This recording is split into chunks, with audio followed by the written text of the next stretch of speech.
Alright, so today we're going to go over a really useful prompt, specifically if you're working on an academic paper, or needing some sort of academic information, or just something where you want to basically have accurate info altogether and have these sources available for it. Now, what this prompt does is essentially force ChatGPT to double check its sources, provide them, and make sure that they're actually contemporary and not outdated. So, for instance, I'll just show you what it looks like. I'm going to go ahead and paste it right here. This is the rules that it will essentially be using. So, do not invent sources, quotes, authors, statistics, or citations. If you cannot cite a claim, label it as uncited or unknown.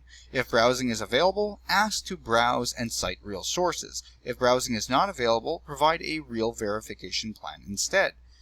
Output, you'll see here, it says always, answer only what you can support with 1 to 3 sentences, sources, status, and just basically everything needed so that ChatGPT can actually help us verify information with real sources so that we're not just, making claims that may be outdated or making claims that just aren't based in fact. Because sometimes ChatGPT does have a tendency to give us outdated information and then speak confidently while providing actual sources that are outdated and we just don't realize. So by doing this, we ensure that it's going to double check on whatever it is that we're asking and providing that information that's truly accurate.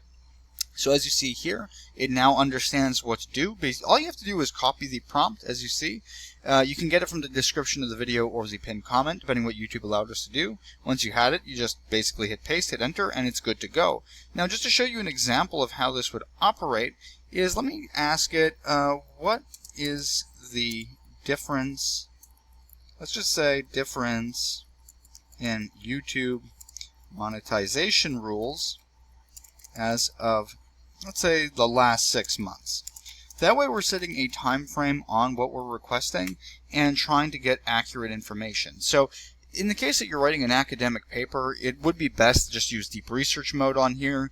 But I know some of you use, the free version, some of you don't have access to it, or some of you just don't have the time, and you just want to use it really quickly. So if you wanted just quick information using the prompt that we provided, you'll at least ensure that you're getting accurate, contemporary info for whatever time frame you're looking for.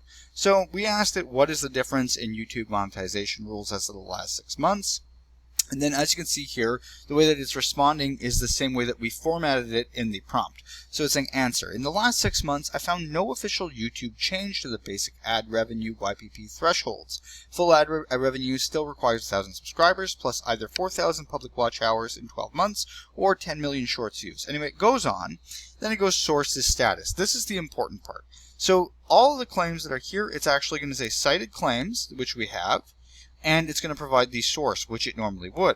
The uncited claims. I did not find a new official last 6 months monetization threshold change beyond that cited updates. So there was no claim in here that that was uncited. Because sometimes it'll make claims and not actually have citations. And if you're working on something academic, it's best that you find those citations and have sources to back your claims, just to protect, academic integrity in this case. So let's scroll down here. And we see the verification plan.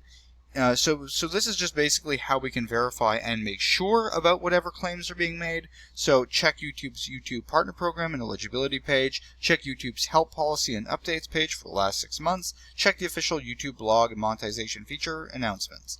And then finally, a safer rewrite. YouTube does not appear to have changed the core ad revenue monetization requirements in the last 6 months based on the official. This is just something that it can easily look over. But the whole point of this is just so it can provide us accurate sources and do a double check on anything that we are looking for. That way it doesn't just blindly start searching, it actually double checks its citations, double checks its claims, and then will provide us with any sources necessary if it actually used them.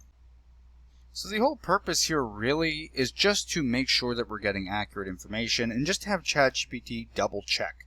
That's the only purpose of this prompt. It's just a better safe than sorry way to, utilize ChatGPT, especially in circumstances where you need the information to be contemporary, you need the information to be 100% accurate, and 100% backed by sources, which is very important for academic purposes.